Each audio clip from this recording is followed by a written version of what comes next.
Olá, bem-vindo ao programa Câmara Inclusiva, uma parceria da TV Câmara Natal e o Movimento Independente Pro Autismo. Hoje iniciaremos lembrando a vocês que o setembro também é verde. O setembro é verde devido ao dia 21 de setembro, o Dia Nacional da Luta da Pessoa com Deficiência. Um dia escolhido para dar visibilidade à inclusão e à possibilidade das pessoas com deficiência. Mas o programa não é só isso. Hoje teremos no nosso programa as convidadas jornalista Elga Oliveira e a arquiteta Ticiana Martins. E aí, meninas, vamos conferir uma matéria sobre uma terapia super importante para a pessoa com deficiência. Vamos conferir. Esses dois meninos realizando sessões de terapia ocupacional possuem algumas particularidades em comum. Além de serem deficientes, ambos possuem o mesmo nome, José. O lourinho de óculos é o José Heitor, ele nasceu com paralisia cerebral. Já o moreninho, o José Douglas, veio ao mundo com uma má formação congênita, que afetou o desenvolvimento da mão direita. Há algum tempo eles estão sendo tratados aqui, no Centro Especializado de Reabilitação, um trabalho que vem permitindo o desenvolvimento dos garotos. Agora está pegando os copinhos com a mão, eu estou adorando porque ele antigamente não aguentava um copo d'água. Eu estou vendo muito avanço por isso, porque está sendo bom, sendo acompanhada aqui no CRI. Aqui é onde a gente aprende a lidar com as deficiências dos nossos filhos, né? Então, assim, eu sou muito grata a todos os profissionais daqui, porque além deles trabalharem com nossos filhos, eles nos ensinam como trabalhar com eles. O Centro Especializado em Reabilitação pertence ao Estado e atende atualmente pacientes com deficiência física, intelectual e auditiva. O local possui 3 setores. O infantil, com salas individualizadas e ginásios para terapia ocupacional e fisioterapia, o adulto e também o setor de cadeira de rodas, órteses e próteses. É um serviço vinculado à Secretaria Estadual de Saúde. Aqui, para você chegar no centro, você tem que fazer uma marcação para passar por uma avaliação global para ver se é elegível ou não à instituição. Tá?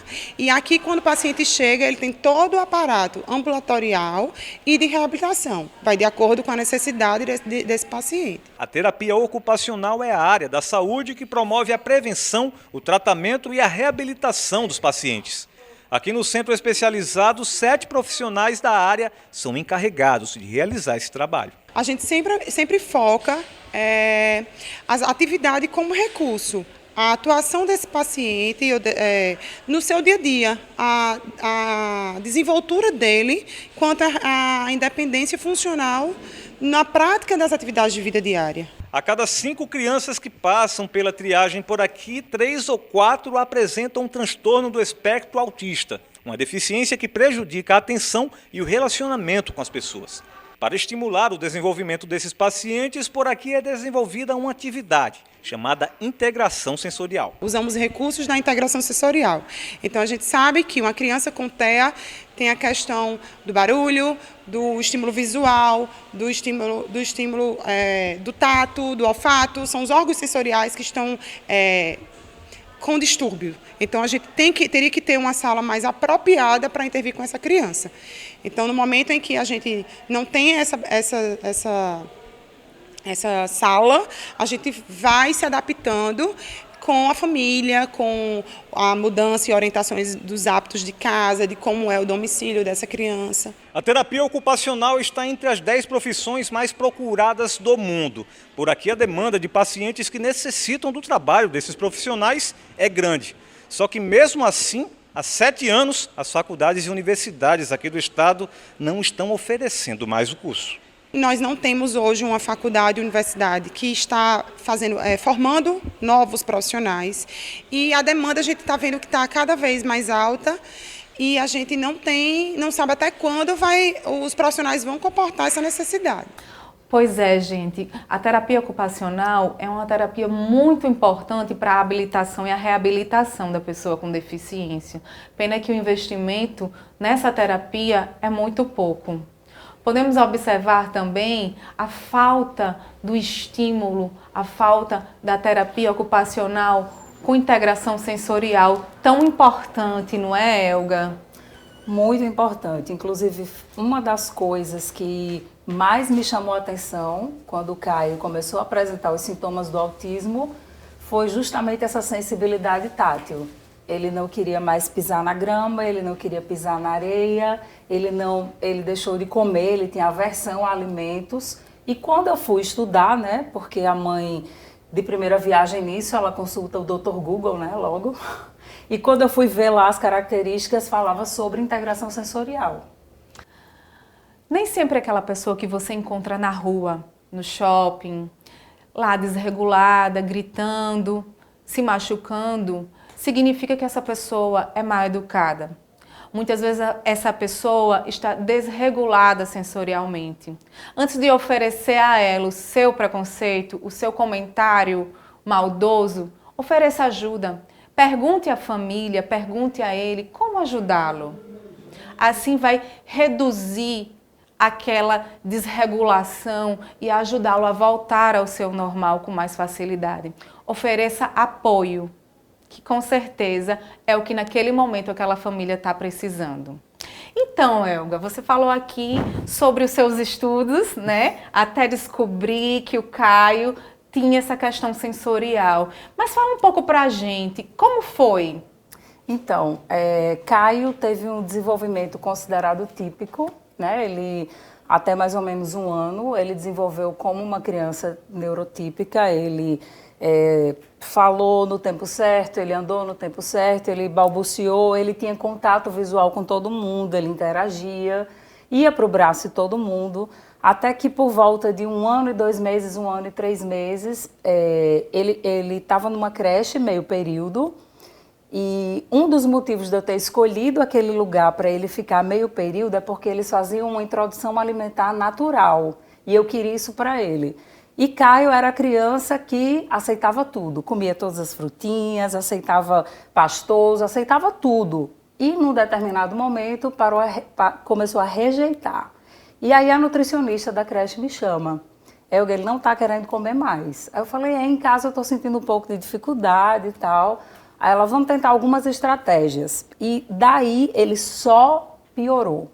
Ele não teve nenhuma evolução com as estratégias que a gente tentou, que se fosse uma criança com desenvolvimento típico poderia ter dado certo, para ele não deu. Então, a primeira característica mais forte dele foi parar de comer. Parar. Ele olhava para a comida, ele sentia aversão, era um medo, sei lá, ele chorava. E também não ia mais para o braço de ninguém, não aceitava toque, e aquele olhar que ele tinha, perdeu. E aí, esse processo da escola, daí para a escola começou a busca pelos profissionais e demorou para ter um diagnóstico? Então, quando ele estava mais ou menos com 1 ano e 6 meses, que eu estava vendo que ele não evoluía nada, e aí as pessoas diziam assim, não é nada, cada criança tem seu tempo e tal, e eu sou meio alvoroçada. Aí eu disse, não, tem alguma coisa errada, até porque eu tenho um filho mais velho e eu fazia a comparação, né? Uma criança com 1 ano e meio já faz isso, Caio não dava tchauzinho, não soltava beijo e também ficou com aquela aversão a pessoas, ele só queria eu. E aí eu estava exausta. Só eu para trocar fralda, só eu para dar banho, só eu para tentar dar a comida que ele não aceitava, eu estava no meu limite. Eu falei, não, eu preciso de ajuda. E aí, conversando com uma colega, ela foi e me falou, tem uma terapia, nem pensei em autismo, assim, não era o que vinha na minha cabeça. Eu dizia alguma coisa, mas eu não sei o que é. Até porque você vê o autismo na pesquisa, mas não, claro, não é meu filho, né? Não é ele. E aí, uma amiga me falou da terapia Padovan, que é uma terapia de fonoaudiologia para desenvolvimento e tal. Aí ela disse, meu filho não comia nada e foi para o Padovan e começou a comer. Falei, pois é para lá que eu vou. E aí ele começou as terapias, com 1 ano e 6 meses. E aí a gente foi percebendo ao longo da terapia que não era só isso. E aí a terapeuta me chamou. E ela disse, Elga, é muito cedo para falar qualquer coisa, mas o problema de Caio não é só a alimentação. E aí vamos observar mais, ela me orientou a procurar um neuropediatra e foi assim a nossa primeira caminhada. É importante que a gente lembre, como tivemos já aqui no programa anterior, que a gente precisa sim observar os marcos do desenvolvimento da criança, né? Não adianta comparar o desenvolvimento, mas os marcos essenciais eles precisam estar atentos, não só para o transtorno do espectro autista, mas com as outras deficiências. A parceria também da família, escutando a escola, escutando os profissionais, ajuda muito no desenvolvimento dessa criança. E aí, chegamos ao grande momento em que você se tornou essa grande ativista. Fala um pouco pra gente. Eu nem considero ativismo. Mas é um grande ativismo. Mas assim, quando o diagnóstico não veio cedo, né? Mas aí, como ele não avançou muito, e aí realmente eu comecei a achar que as características aumentaram, porque começaram as estereotipias, começaram as birras excessivas. E aí eu disse, não, a gente tem que ir tratar como se ele tivesse com autismo, mesmo que lá na frente não seja, né? Vamos supor que não é, mas vamos tratar cedo. E aí eu fui procurar terapia ocupacional e procurei uma fono, porque ele parou de falar. Ele falava palavrinhas bobas de criança de 1 ano, né? Mamãe, papá, passear, rua, TV, e parou. E aí a gente procurou fono, procurou todo esse processo. E quando você começa, eu comecei para as clínicas e na clínica você senta, aí tem uma mãe do lado, aí você pergunta, aí conversa, aí vira aquela terapia de mãe, né? Que a gente chama mãe-terapia. E eu senti, assim, dentro do meu coração, eu tenho formação em comunicação social. E eu falei, bom, eu preciso fazer alguma coisa, né, com isso. E eu preciso ajudar outras mães que vão passar pela mesma coisa que eu. Muita gente até fala assim, o luto do diagnóstico. Eu não passei por um luto, eu não considero luto, né? Luto para mim é morte. E eu não posso considerar que meu filho estava morto, né? Eu tinha que considerar que ele é uma criança, que ele precisava apenas de cuidados especiais, diferente de outras crianças. Então foi aí que eu fui atrás e pensei em montar alguma estratégia de comunicação que eu pudesse alcançar famílias, né? Mães que poderiam estar desesperadas, sem saber o que fazer, ou que não queriam aceitar. E é uma coisa que eu digo assim, a não aceitação é um não para a criança, se atrasa mais ainda, né, o tratamento. E eu falei, igual criança, engole o choro e vai para frente. É bem isso mesmo que a gente faz, engole o choro. E aí eu criei uma página no Instagram para contar a história de Caio. Não que seja uma história assim, uma história linda, uma história leve. Não, porque o autismo também tem as coisas ruins, né? E por que Caio está nas terapias que ele está? Porque eu quero que essas coisas ruins sejam minimizadas e que ele fique com o que tem de melhor no autismo, que tem muita coisa boa. Você sabe disso. Com certeza. E aí, a partir dessa abertura que você nos dá, mostrando sobre a realidade de Caio, sobre o autismo, fomos presenteados esse ano, nessa edição do Casa Cor Rio Grande do Norte, com um projeto maravilhoso das arquitetas Tiziana Martins e Poliana Pinheiro, que trouxe o quarto de Caio, né? Próximo bloco, vamos conferir.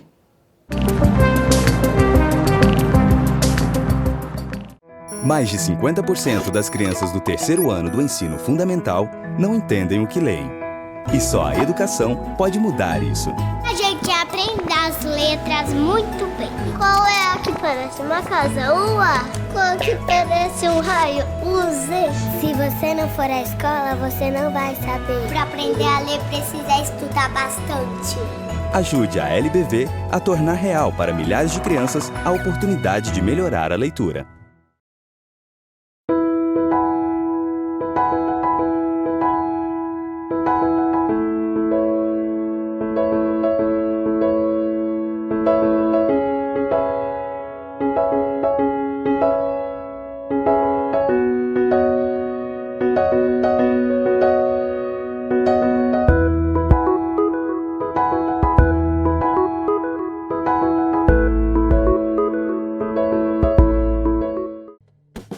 A água é um bem precioso, usado para cozinhar, para aguar as plantas, assim como para nos hidratar. Mas você sabia que esse líquido que a gente bebe todos os dias pode acabar? Por isso é preciso economizar a água que consumimos. Aí vão algumas dicas. No banheiro, feche a torneira enquanto escova os dentes ou faz a barba e estipule um tempo aproximado de 5 minutos para o seu banho.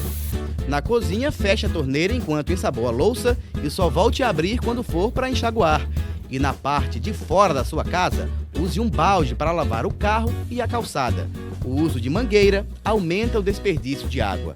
Faça a sua parte. Juntos podemos fazer um mundo melhor. Uma iniciativa do Instituto Federal de Educação, Ciência e Tecnologia do Rio Grande do Norte.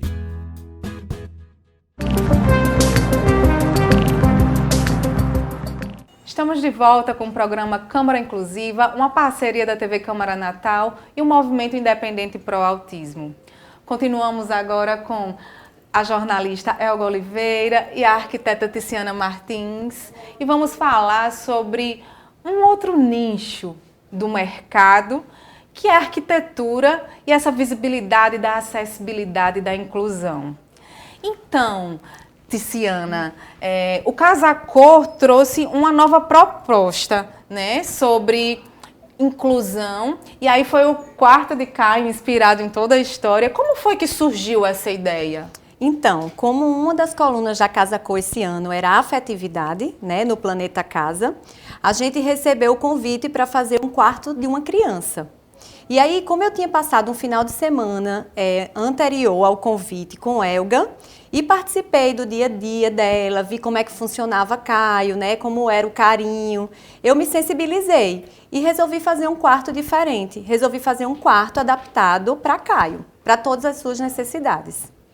E aí, como foi? Assim, foi fácil? O que é que foi necessário para chegar àquele lindo, maravilhoso quarto? Não, não foi fácil. Na verdade, eu procurei também pelo Google, fiz umas pesquisas, mas a minha maior fonte realmente foi Elga, né? As nossas conversas e o dia a dia de Caio. Porque assim, quando você faz um projeto para uma pessoa, seja para Caio ou para qualquer outra pessoa, você precisa conhecer um pouquinho da vida dele, né? A rotina, o que é que ele precisa. E aí a minha maior fonte realmente foi Elga. Ai, legal, Elga. E aí, o que é que você observou e queria mais mostrar, mais proporcionar no quarto de Caio? Assim, o que é que você trouxe para ela? Então, Caio, ele tem hipersensibilidade tátil, né? Então, a gente precisa trabalhar o tempo inteiro essa dessensibilização. Então, alguns objetos são necessários para que ele toque e não sinta, né? Às vezes o toque, primeiro ele rejeita, mas aos poucos ele vai... Então, Tiziana já veio com a ideia da grama sintética lá no quarto, né? Exatamente. Que até no primeiro dia ele ficou meio assim, depois ele já, né? Se adaptou. Né? Exatamente. Outra coisa, na minha cama, quando ele, antes de dormir, ou na minha cama ou na cama dele, ele dá uns 20 pulinhos. Pula, pula, pula, pula e dorme. Então, a autorregulação dele é pulando. Aí, ela teve a ideia, um pula-pula. Outra autorregulação dele, balançando. Ele ama balanço. Aí, ela também teve a ideia. Então, eu ia passando as necessidades dele e ela ia adaptando isso. Ele fazia, né, quando na época do projeto, que o projeto estava sendo executado, ele fazia a terapia ABA em casa. Então, lá em casa tem um quarto, só um quarto para terapia com a mesinha, que ele não usa sempre a mesinha, até porque é muito pequenininho, mas é usado em algumas atividades, até em atividade da escola. E aí ela teve a ideia de colocar uma mesinha para o ABA. E assim a gente foi chegando no consenso, ela na parte dela de arquitetura e eu passando as ideias de necessidades de quarto, de Caio, aliás. E a rotina visual, que é o ensino estruturado que ele precisa, né? A criança com TEA, ela precisa ver, né? Ela tem que ver para aprender. Então, ele precisou de rotina visual no comecinho, lá atrás, para tomar banho, a hora de ir para a escola, a hora de pentear o cabelo, a hora de escovar o dente. Então, ele tinha toda essa rotina na parede lá de casa. E a rotina do desfraude. E aí ela pegou essa ideia e tá lá uma rotina lindíssima no quarto. Exatamente. Então é um quarto assim bem sensorial, né? Como a Elga disse, foi usada a grama sintética, foi usado o tapete, foi usada a corda. A gente fez um painel interativo também com letras e números, que esse painel também é sensorial, porque as letrinhas é em relevo, tem uns hexágonos que também são em relevo, né? Então a gente usou muito o sensorial para poder desenvolver a parte tátil de Caio. Ficou muito legal.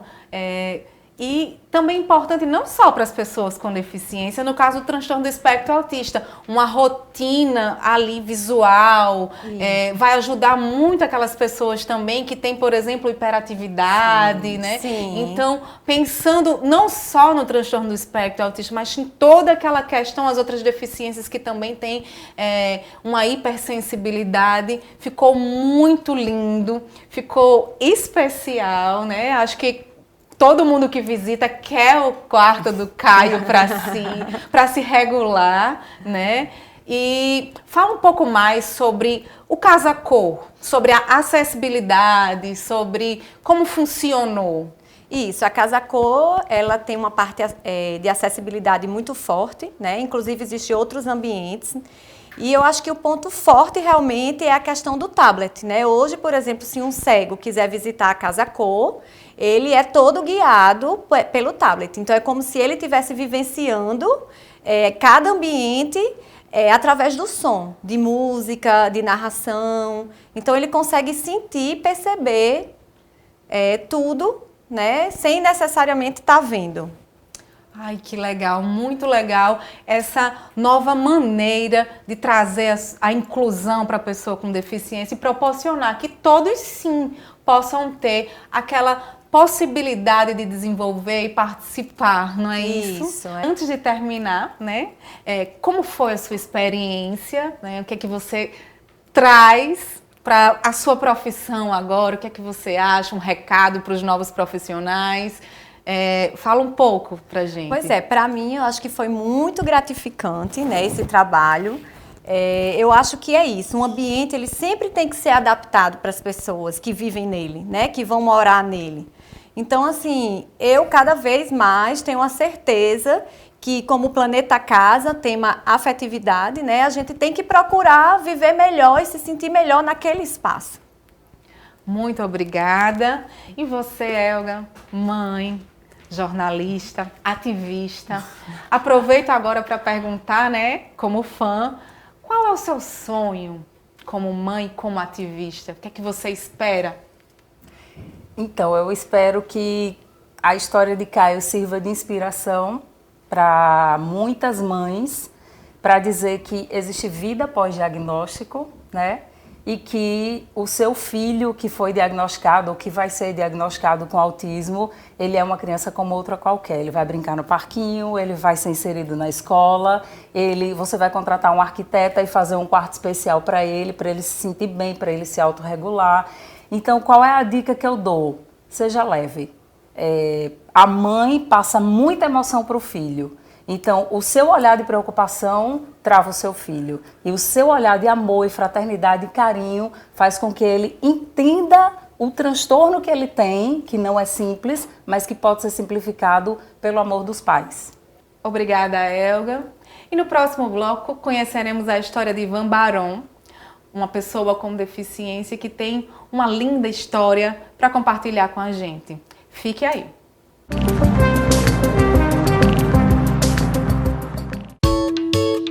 Quanto mais mochilas se fecham, mais oportunidades se abrem para todos.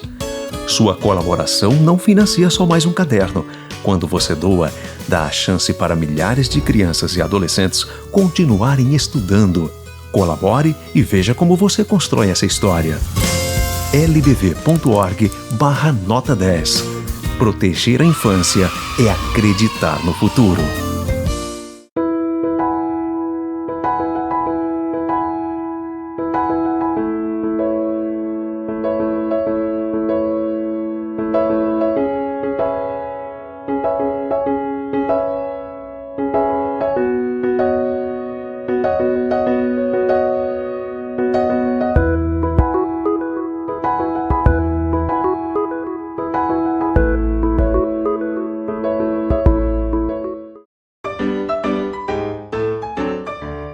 Marina jogou essa garrafa de refrigerante no lixo seco.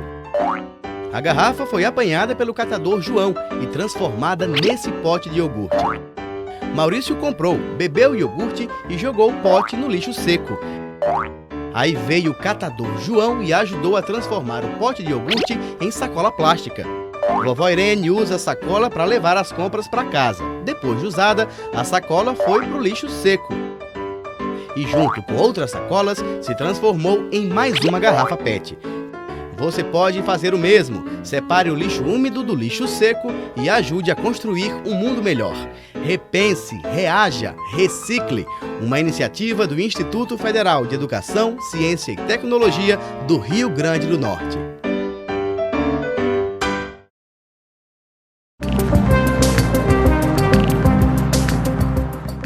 Estamos de volta com o programa Câmara Inclusiva, uma parceria da TV Câmara Natal com o Movimento Independente Pro Autismo do Rio Grande do Norte.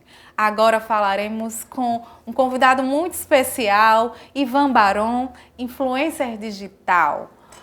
Olá, Ivan, seja bem-vindo. Olá, Liliane, muito obrigado pelo convite. Eu espero contribuir nessa luta de informação por mais inclusão.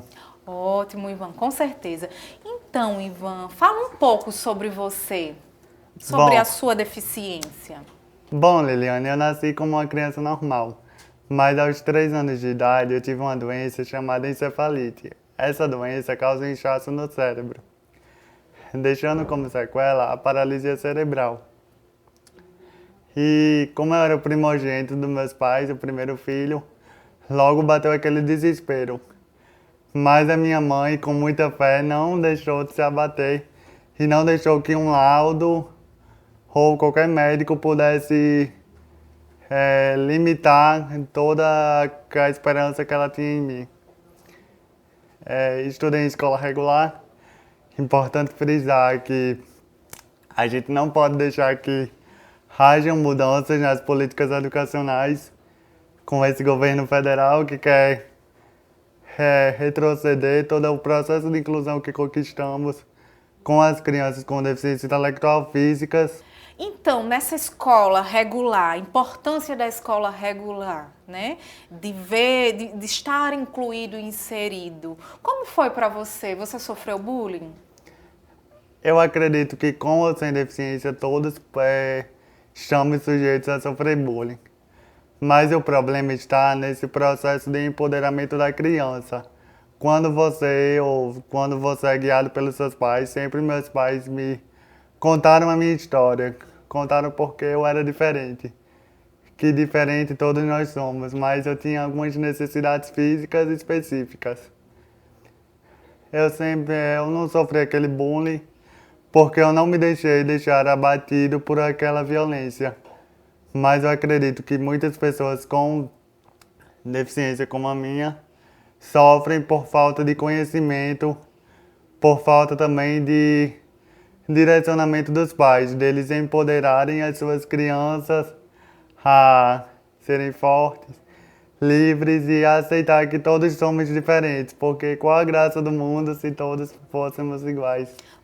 Muito bacana. Então, hoje é muito comum a gente ouvir falar sobre homofobia, sobre racismo, mas existe uma forma de preconceito muito comum para a pessoa com deficiência que se chama o capacitismo. Fala um pouco sobre o capacitismo, Ivan, para a gente. Eu costumo falar que a pessoa com deficiência é uma minoria dentro da própria minoria, porque a pessoa com deficiência ela pode ser negra, pode ser mulher, pode ser LGBT. E essa pessoa com deficiência é pouco discutida nos discursos progressistas. A gente precisa evidenciar que o capacitismo é toda forma de opressão, violência à pessoa com deficiência. E ela precisa ser mais visível, porque muitos casos de violência acontecem, mas não são registrados, como é o caso do próprio, como você falou, do racismo, da LGBTfobia. Claro que essas pautas são necessárias, mas a gente, por todo esse processo de movimento social, a gente precisa incluir o capacitismo na discussão.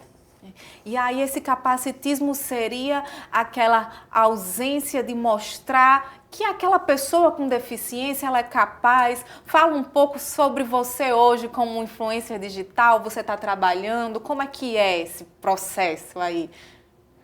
É capacitismo quando você, como pessoa sem deficiência, acha que eu, como deficiência, não sou capaz de exercer tal atividade.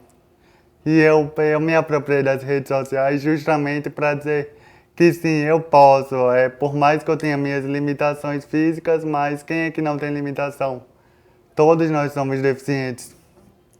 Porque ninguém é detentor de todas as propriedades, qualidades, enfim.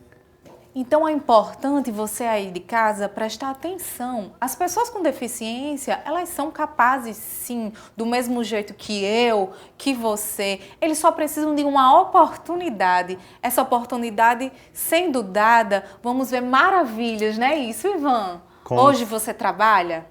Sim, eu trabalho atualmente com assessoria parlamentar, que é um cargo que eu acredito que poucas pessoas com deficiência estejam ocupando, que a gente precisa ocupar esses espaços de poder, espaços de conhecimento e espaços principalmente de decisão, porque não tem como falar sobre a inclusão da pessoa com deficiência sem falar sobre políticas públicas. Dentro desse cenário político, dentro desse cenário do nosso estado, do nosso município, como é que você vê essa questão de inclusão da pessoa com deficiência? É importante frisar que para a gente construir políticas públicas sobre acessibilidade e inclusão, não tem como sem as próprias pessoas com deficiência. O que eu vejo é que há poucas participações, ainda que pequenas, mas que precisam ser ampliadas. É preciso discutir o acesso dessas pessoas nos espaços da cidade. Como é que um cadeirante pode ir num prédio público sem acessibilidade? Ou um cego atravessar a rua sem o semáforo sonoro. E a gente, quando vai nesse meio, a gente tem várias deficiências que são invisíveis, como o próprio autismo. Que pessoas ainda têm aquele capacitismo velado quando um direito da pessoa com espectro autista é desrespeitado. E dentro do espaço de poder mesmo, de construir a lei, de estar lá, como é que você vê esse cenário? Antes de a gente ocupar qualquer espaço de poder, a gente precisa ocupar o espaço acadêmico, para a gente possuir toda a assistência necessária. O que é que eu vejo também? Pessoas que solidarizam com a nossa causa, mas que não estão dentro da nossa causa. Pessoas com deficiência precisam sim ocupar mais representatividade, seja no âmbito legislativo quanto no executivo, para assim a gente poder ter uma sociedade de fato inclusiva e acessível. É importante a gente parar para observar que as pessoas com deficiência, até um certo tempo, estavam presas em suas casas. Hoje, esse processo de inclusão, ele está sendo gradativo. É importante que a gente continue lá insistindo. As pessoas com deficiência, elas já se encontram dentro da escola regular. É um grande marco. Mas a gente precisa ir além. É preciso que sejam respeitadas as suas particularidades e as suas limitações. Isso não quer dizer que ela não é capaz. Ela precisa ser estimulada na escola, ela precisa ter a sua melhor capacidade dentro da função do trabalho, não apenas estar naquele local por estar. É preciso que ele não seja apenas chamado para a festa, mas que ele seja chamado para dançar. Outra coisa importante é que esse processo todo, às vezes é muito difícil, porque existem deficiências que tem toda uma gama por trás, como no caso do transtorno do espectro autista, que tem dificuldade com a questão sensorial, a questão da luminosidade. Então é preciso que a gente aprenda a respeitar o próximo. E aí, como seria essa questão dessa luta, Ivan? A luta é todo dia, sejam dos pais ou das próprias pessoas com deficiência.